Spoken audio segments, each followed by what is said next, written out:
Justin Bieber features in Wizkid's summer hit Essence featuring Tems. And there are so many mixed reviews going on the internet. Some people love it. Some people think it's giving Afrobeats the necessary much due exposure that it needs. And other people feel like it's Justin Bieber colonizing Afrobeats. Here's my take. I think this is great and fantastic for Afrobeats. It gives Afrobeats the necessary exposure that it needs. You know, Afrobeats with an S, different from Afrobeat, which is what Fela used to sing. But Afrobeats has been underground for the past 20 years. It's taken so long for it to come to the forefront and for it to come to this platform and reach this stage. This moment of having, you know, arguably the biggest musician in the world feature on an Afrobeat song, this is very necessary in exposing the world to our culture. What we're trying to do right now is to export Nigerian culture around the world. And as a Nigerian, I know that this is fantastic and this is exactly what we need. You see, the thing is, I feel like a lot of people that are upset about the collaboration, some of them only just caught on to Afrobeats, and a lot of them are people in the diaspora who don't necessarily see the day-to-day struggle that, you know, the basic and everyday Nigerian experiences. And the music industry, which was shut down in the 90s and the 80s because of the military era. So we had a strong music scene in the 80s and prior to that. But during the military era, it was shut down. And so there was all these underground musicians who never got the opportunity to shine. Then in the 2000s, it started coming up again. Nigeria's military era ended in 1999, and now there was an opportunity for these musicians to continue to make their art. But it took a while for them to start getting traction. So around, say, 2005 is when we start seeing people like D'banj getting the exposure that they deserve, starting to build it back up again. And even back then, you know, D'banj did deals with he signed to Good Music. D'banj is probably the person that really opened the doors in Hollywood for Nigerian music. So he signed to Good Music, but it never really exploded the way that we wanted it to. Wizkid has been in pursuit of making it in Hollywood since 2000. I mean, I'm sure since the beginning, but we saw him come to LA back in 2014 or 2015. And, you know, he met Justin Bieber. He met a bunch of musicians. He did a collaboration, you know, with Rihanna and all these people. But it never came out. It was always underground. And so then we had a lot of musicians, you know, we saw these collaborations starting to happen with David O. He started collaborating. P-Square, they started collaborating with American musicians. And we started seeing Afrobeats put on a platform that it deserves to be put on. And so the impact of having someone like Justin Bieber, who is arguably the biggest musician in the world, and I say that because I'm talking about streams. I'm talking about how many people are actually streaming his music. Not like popular, but he is very popular as well. But in terms of streams, he's arguably the biggest musician in the world. And right now, he's just come out with an album 2 years in a row, so he's really hot right now. And so for him to put his vocals on this song, it gives Afrobeats such a huge exposure. People from all over the world who wouldn't even listen to Afrobeats. I'm talking about people in Korea, people in Asia, people in, you know, Australia, people that wouldn't even be exposed to African music are now going to hear it because of Justin Bieber. I'll give you an example. Despacito, massive song. It already did amazingly in the Spanish community before Justin Bieber put his vocals on it. But before Justin Bieber put his vocals on it, I had never heard the song. I didn't even know what it was. And that's because, I don't listen to Spanish music or from that region because I'm not exposed to that music.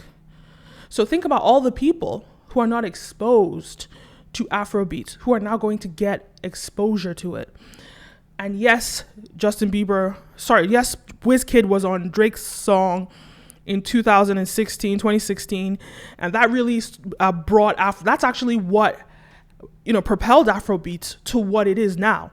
That feature with Drake, even though you could barely hear Wizkid on the track, and they gave him a tiny little verse that didn't even sound like Afrobeats, but the fact that it said featuring Wizkid on that opened so many doors for Afrobeats to bring it to where it is today, to have all the collaborations that we've had, to even Beyonce doing a full visual album with Afrobeats artists.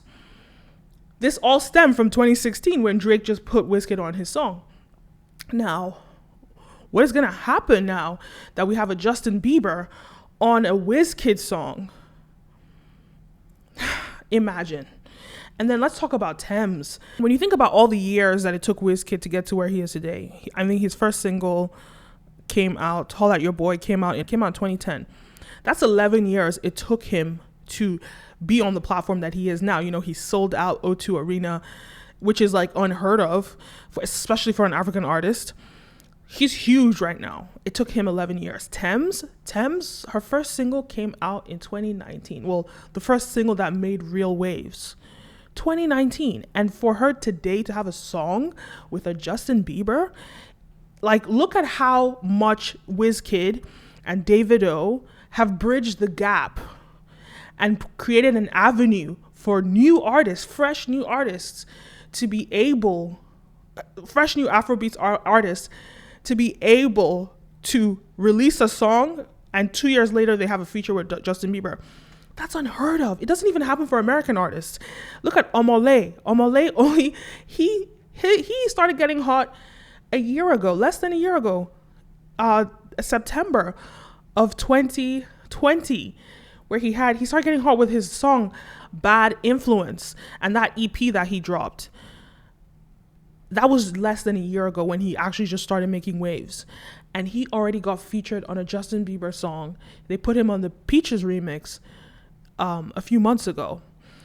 So just understand that, like, the doors that have opened now, we're going all the way back to D'banj, who opened the doors, Don Jazzy, all those guys from his era who opened those doors first, but didn't quite make it. Then Wizkid came, and Wizkid hustled and finally started getting traction, and to get to where he is today.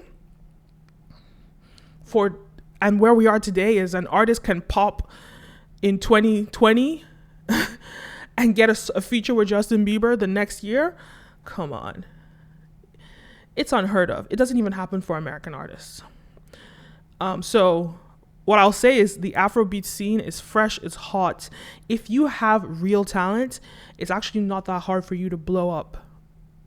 If you have real talent and if you have an authentic Nigerian sound, it's not that hard for you to blow up in Nigeria. And that the idea of people blowing up and then being able to feature in a song with Justin Bieber less than like a year of them becoming a big hit, or 2 years with Tems, it's incredible. And it just shows the impact of Afrobeats. When it comes to colonization and this idea that Justin Bieber is colonizing Afrobeats, I don't agree with that, because the whole idea of like cultural appropriation and colonization is that you are actually importing your culture into another culture, right? So if anything, in this case, Afrobeats is importing itself into the West, and ultimately the world. So if anybody's colonizing, it's Afrobeats that's colonizing, right? And so in my view, this is huge. This is very important. And I think that people should focus on the right thing. I think a lot of people are not focused. And, the backlash that this is getting is not good for Afrobeats, because you're going to get artists similar to Justin Bieber that are going to be intimidated to do music with Afrobeats artists because of the backlash it's getting. And that's just going to hurt the genre in general and not give it the much due exposure that it is required, right? That it needs, that it deserves. Because if you really think about those grassroots of people hustling and not being able to make music, you know, in the military era, and people just from the grassroots building Afrobeats to what it is today. I used to go to those concerts when what are they called? Storms Records. And like how small these acts were, you know, playing at these like little concerts and playing, and to see where they are today. I remember the first time I saw D'banj perform at the This Day Music Festival in 2005. Beyonce was on that stage. Snoop Dogg was on that stage. Missy Elliott was on that stage. D'banj was an opening act. And he was a tiny artist back then. He wasn't big yet.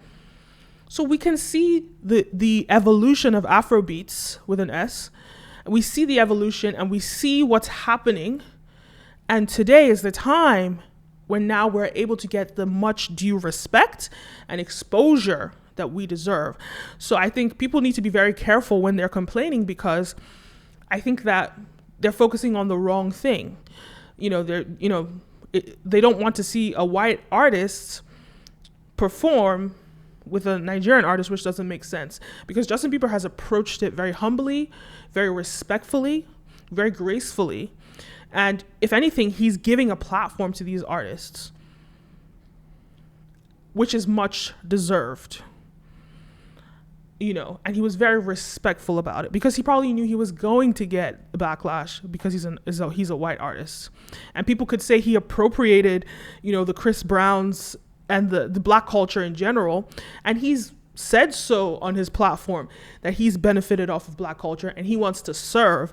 So this latest album of his, most of his features are black artists, and he's giving a platform to most of them. And I'm not saying that it's necessarily him that we should appreciate, but we should not discourage artists like him with the same platform from wanting to make music with Afrobeats artists and putting Afrobeats on a pedestal that it deserves to be put on.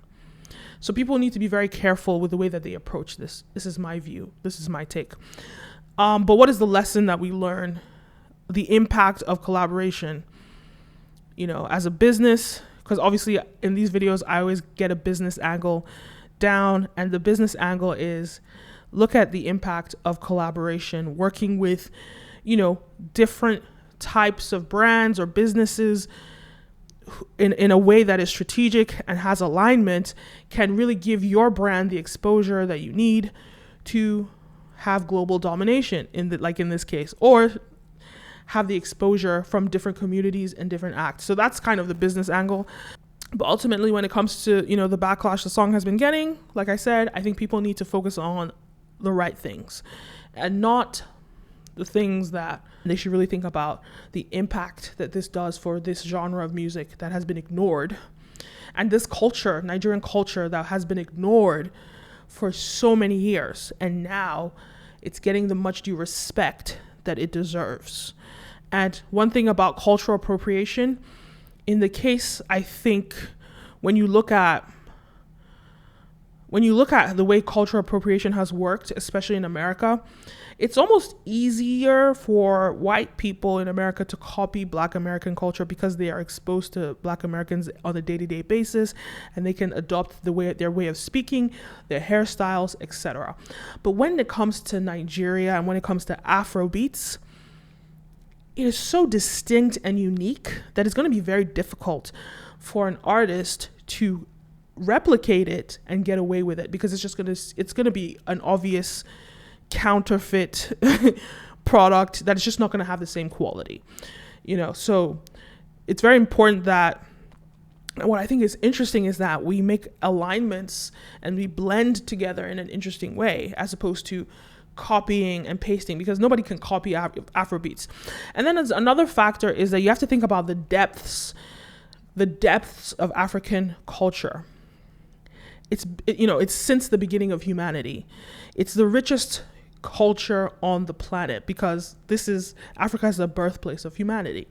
So when it comes to, taking from Africa and stealing from Africa and exporting from Africa, we can see that on a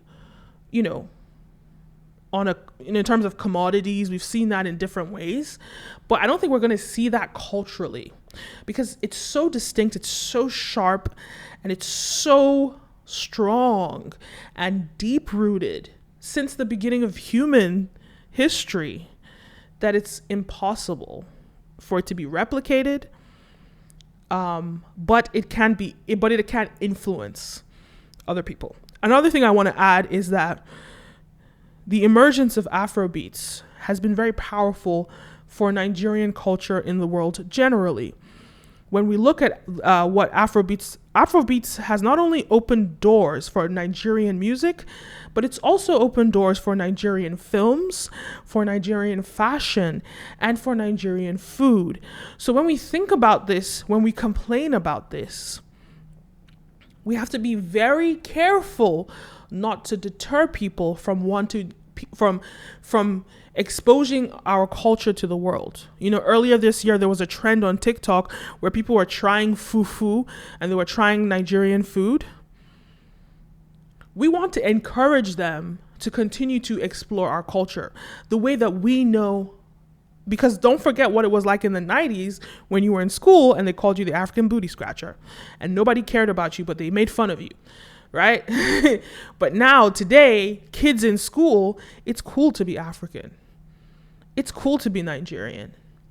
And that's because of the impact of people adopting, firstly, African music, which has built a curiosity in them to explore African food, African fashion, and African films, and African culture in general. So I want to conclude and say, be very, very careful when you try and push people away, you know, and try and push the Justin Biebers and discourage them by saying, you know, they're colonizing, which they're not, right? Colonizing would be for them to come in and spread their culture in Africa. They've already done that. But now we're spreading our culture around the world. So it's time for Africa's colonization of the world, but in a beneficial way to everyone in the world, not in a negative way. So let us continue to spread our culture and support the spread of our culture around the world. And most importantly, may we get the credit, the much due credit that we deserve for it. And that's what Justin Bieber did by thanking Wizkid, which a lot of artists in the past would not thank, would cover it up and steal it. But he did not do that. He thanked them.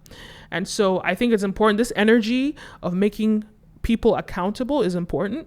I think that white people should not be afraid, or white cultures, Western cultures, other cultures should not be afraid to collaborate with us in our music, on our films and everything. But they should just know that when you come for a collaboration, make sure you give the credit that is deserved. So I hope this video was helpful to you. Please leave a comment down below. Let me know your thoughts. And this video is brought to you by Brand Video Pros Members Lab, where we teach brands and businesses how to increase their sales and influence. I hope this was helpful to you. I said that already. And see you next time. My name is Kenim. See you next time. Peace.